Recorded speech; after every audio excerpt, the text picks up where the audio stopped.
Hello friends, welcome to first division classes. तो दोस्तों, आज हम पढ़ेंगे मॉडल सेट 4 साइंस का मॉडल सेट 1 2 3 मैंने पहले ही अपलोड कर दिया है। तो आप उस वीडियो को देखें और आप अपने आंसर्स को सही लगाएं। तो मॉडल सेट 4 में हम लोग सबसे पहला क्वेश्चन को आगे बढ़ते हैं। देखिए, मॉडल सेट 4 में जो क्वेश्चन है वो सेट 3 के रिलेवेंट बहुत सारे क्वेश्चन हैं। जैसे कि सेट 3 का पहला क्वेश्चन ही जो हम लोग पढ़े थे, उसमें देखे थे कि आपतित किरण और परावर्तित किरण के बीच 90 डिग्री का कोण बनता है। मतलब बताए थे कि एक होता है, यहाँ पर देखिए, यहाँ पर आपतित किरण, यह है परावर्तित किरण। तो मैंने कहा था कि आपतित किरण से आपतन कोण बनता है, परावर्तित किरण से परावर्तन कोण बनता है, और दोनों angle I equal to angle R. Angle I जो है इसको बोलते हैं आपतन कोण, एंगल आर को बोलते हैं परावर्तन कोण। तो हम बोलते दोनों इक्वल होता है। तो भाई 90 डिग्री का जब यहाँ कोण बन रहा है तो इधर में 45, इधर में 45। तो हमारा राइट आंसर क्या हो जाएगा? हमारा राइट आंसर हो जाएगा ऑप्शन बी, 45 डिग्री। Next question, question number 2। ध्रुव और वक्रता केंद्र को मिलाने वाली रेखा को क्या कहते हैं? तो आपको बताया गया था कि ध्रुव और वक्रता केंद्र के मिलाने वाली रेखा को कहते हैं मुख्य अक्ष। ठीक है। नेक्स्ट क्वेश्चन, क्वेश्चन नंबर 3 की ओर आगे बढ़ते हैं। यदि एफ का मान 16 सेंटीमीटर है तब आर का मान क्या होगा? आपको पता है कि एफ और आर में रिलेशन है, F equal to R by 2, और एफ का मान 16 दिया था, 16 और 2 इधर से आ गया तो 2, 16 इंटू 2 32। तो हमारा राइट आंसर क्या होगा? हमारा right answer option A right answer हो जाएगा। Next question, question number 4। किसी अवतल दर्पण में वस्तु कहाँ रखा गया है जिससे उसका सीधा और आवर्धित प्रतिबिंब बनेगा? तो इसका राइट आंसर हो जाएगा हमारा ऑप्शन डी, ध्रुव और फोकस के बीच में। Next question, question number 5। उत्तल दर्पण का प्रयोग निम्नलिखित में से किस वस्तु में किया जाता है? तो उत्तल दर्पण का उपयोग गाड़ी के साइड मिरर के रूप में किया जाता है। तो ऑप्शन ए हमारा राइट आंसर हो जाएगा। Question number 6। जल में सिक्का डालने पर वह अपनी वास्तविक स्थिति से ऊपर उठा दिखाई देता है। यह प्रकाश के किस घटना को दर्शाता है? तो प्रकाश का अपवर्तन की घटना को दर्शाता है। मैंने बताया था कि प्रकाश का अपवर्तन में क्या होता है, थोड़ा सा बेंड होता है। ठीक है, प्रकाश का परावर्तन रिफ्लेक्ट हो जाता है। तो हमारा राइट आंसर होगा ऑप्शन नंबर बी, प्रकाश का अपवर्तन। Next question, question number 7। Lens के किस बिंदु पर प्रकाश की किरणें अपने मुख्य पथ से विचलित नहीं होती है? तो प्रकाशिक केंद्र से विचलित नहीं होती है। Next question, question number 8। Question number 8 बोलता है उत्तल लेंस को अभिसारी लेंस क्यों कहते हैं? तो उत्तल लेंस को अभिसारी लेंस इसलिए कहते हैं क्योंकि यह प्रकाश की किरणों को एक जगह एकत्र करता है। Right answer option A. Next question, question number 9। नेत्र में जाने वाली प्रकाश की मात्रा का नियंत्रण कौन करता है? तो नेत्र में जाने वाली प्रकाश की मात्रा को नियंत्रित जो करता है उसको बोलते हैं पुतली। Next question, question number 10। सामान्य नेत्र का निकट बिंदु क्या है? यहाँ पर निकट बिंदु बोला है। जब निकट बिंदु बोला है तो मैंने पहले ही बताया था कि 25 सेंटीमीटर होता है, और दूर बिंदु बोलेगा तो अनंत होता है। तो अनंत हमारा पिछले वीडियो का क्वेश्चन में था, जब पूछा था कि दूर बिंदु कितना होता है। Next question, question number 11। मानव नेत्र से प्रतिबिंब की प्रकृति क्या होती है? तो मानव नेत्र से प्रतिबिंब की प्रकृति उल्टा और वास्तविक होता है। Question number 12। क्वेश्चन नंबर 12 क्या कहता है? जरा दूरदृष्टता होने का कारण क्या है? तो जरा दूरदृष्टता होने का कारण है समंजन क्षमता घट जाता है, पावर घट जाती है। Next question, question number 13। अभिनेत्र लेंस की क्षमता जिसके कारण वह अपने फोकस दूरी को समायोजित कर लेता है उसे क्या कहते हैं? तो उसे कहते हैं समंजन क्षमता। Next question, question number 14। निम्नलिखित में कौन रासायनिक समीकरण संतुलित है? दोस्तों, ये बार बार क्वेश्चन पूछ रहा है, क्वेश्चन नंबर 14 में ही पूछ रहा है कि संतुलित रासायनिक समीकरण किसे कहते हैं। मतलब कैसे करेंगे, तो आपको बार बार बताते हैं कि एलएचएस और आरएचएस का प्रयोग करके आप बनाइए, और इसका आपका राइट आंसर होगा option C, 3Fe + 4H2 arrow Fe3O4 + 4H2। आप सॉल्व करके देखिएगा। अगर नहीं आता तो आप मुझे कमेंट बॉक्स में कमेंट कीजिए कि सर आप एक वीडियो बना दीजिए, मैं आपको जरूर बनाकर भेज दूंगा। Next question, question number 15। दिए गए समीकरण में किस पदार्थ का उपचयन तथा अपचयन हो रहा है? ये भी क्वेश्चन बहुत इंपॉर्टेंट आ रहा है। अपचयन उपचयन की बात की जा रही है तो ऑप्शन सी हमारा राइट आंसर हो जाएगा। H2 यहाँ पर क्या हो रहा है? उपचयन, और Cu जो है अपचयन हो रहा है। Next question, question number 16। रासायनिक अभिक्रिया में भाग लेने वाले पदार्थ को क्या कहते हैं? तो अभिकारक कहते हैं। रासायनिक अभिक्रिया में जो भी पदार्थ भाग लेता है उसको बोलते हैं अभिकारक, और जो आंसर मिलता है उसको बोलते हैं उत्पाद। Next question 17। किसी रासायनिक अभिक्रिया में उत्पाद का कुल द्रव्यमान अभिकारक के द्रव्यमान के होता है, तो अभिकारक के द्रव्यमान के बराबर होता है।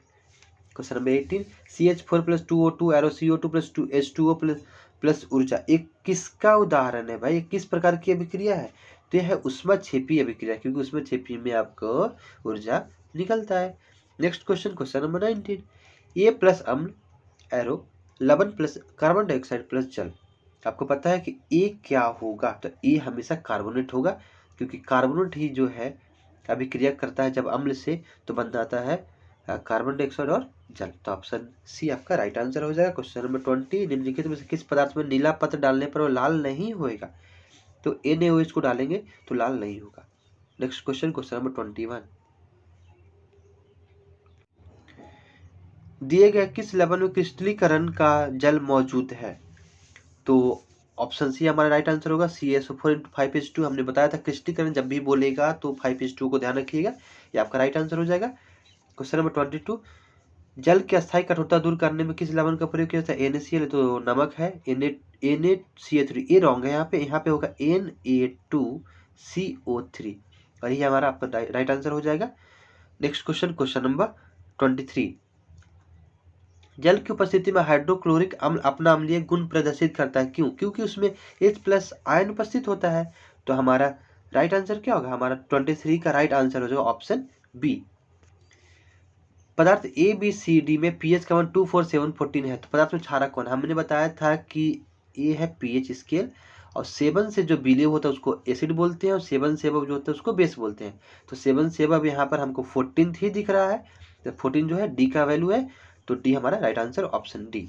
नेक्स्ट क्वेश्चन, क्वेश्चन नंबर 25, इस चित्र में कौन सी अभिक्रिया हो रही है? तो इस चित्र में जो अभिक्रिया हो रही है उसको बोलते हैं वियोजन अभिक्रिया। या सिल्वर ब्रोमाइड के साथ सूर्य प्रकाश और चाइना डिस्क को यूज किया जाता है। तो नेक्स्ट क्वेश्चन, क्वेश्चन नंबर 26 का क्वेश्चन है, भोजन एवं अन्य पदार्थों को शरीर में एक जगह से दूसरी जगह तक ले जाने में कौन सा जैव प्रक्रम उत्तरदायी है? तो संवहन उत्तरदायी है। नेक्स्ट क्वेश्चन, क्वेश्चन 27, प्रकाश संश्लेषण में निम्नलिखित में किस पदार्थ की आवश्यकता नहीं होती है? तो कार्बोहाइड्रेट की आवश्यकता नहीं होती है। मनुष्य में किस प्रकार का पोषण होता है? तो मनुष्य में जो पोषण होता है उसे बोलते हैं परजीवी पोषण प्राणी। नेक्स्ट क्वेश्चन, क्वेश्चन नंबर 29 क्या कहता है? वसा के पाचन के लिए कौन सा एंजाइम उत्तरदायी है? तो आप पढ़े थे कि वसा के पाचन के लिए कौन सा एंजाइम उत्तरदायी? तो lipase. Next question number 30 number क्या कहता है? श्वसन प्रक्रिया में ग्लूकोज का पाउरुवेट में टूटना कहाँ होता है? तो ये होता है माइटोकॉन्ड्रिया में। नेक्स्ट क्वेश्चन, पौधों में पत्तियों द्वारा बने हुए भोजन का संवहन किसके द्वारा होता है?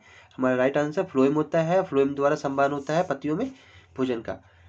किसी जीव को अपना अस्तित्व बनाए रखने के लिए कौन सी प्रक्रिया आवश्यक है? तो उसको जनन की प्रक्रिया आवश्यक है, अगर जनन करेगा तभी किसी भी जीव का अस्तित्व होगा, अदरवाइज नहीं होगा। नेक्स्ट क्वेश्चन 33 में एक फिगर दिया गया है, फिगर को ध्यान से देखिए और बताइए कि यह किस जनन को दर्शाता है? तो यह है कायिक प्रवर्धन को दर्शाता है, और चूंकि यहाँ पे जो पिक्चर दिया है यह है ब्रायोफिल्म का, ब्रायोफिल्म। तो याद रखिएगा, कभी क्वेश्चन पूछ सकता है कि जो चित्र है ये किस चीज का है? तो ब्रायोफिल्म का है।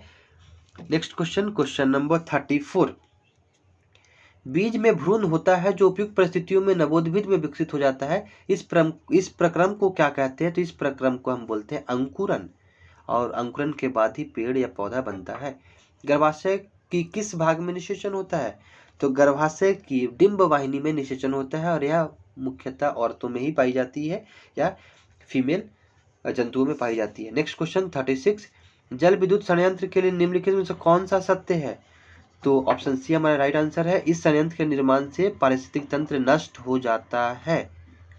नेक्स्ट क्वेश्चन, क्वेश्चन नंबर 37, सौर सेल के उपयोग में क्या सीमाएं हैं? तो सौर सेल के उपयोग में जो सीमाएं हैं ये है, यह अत्यधिक महंगा होता है।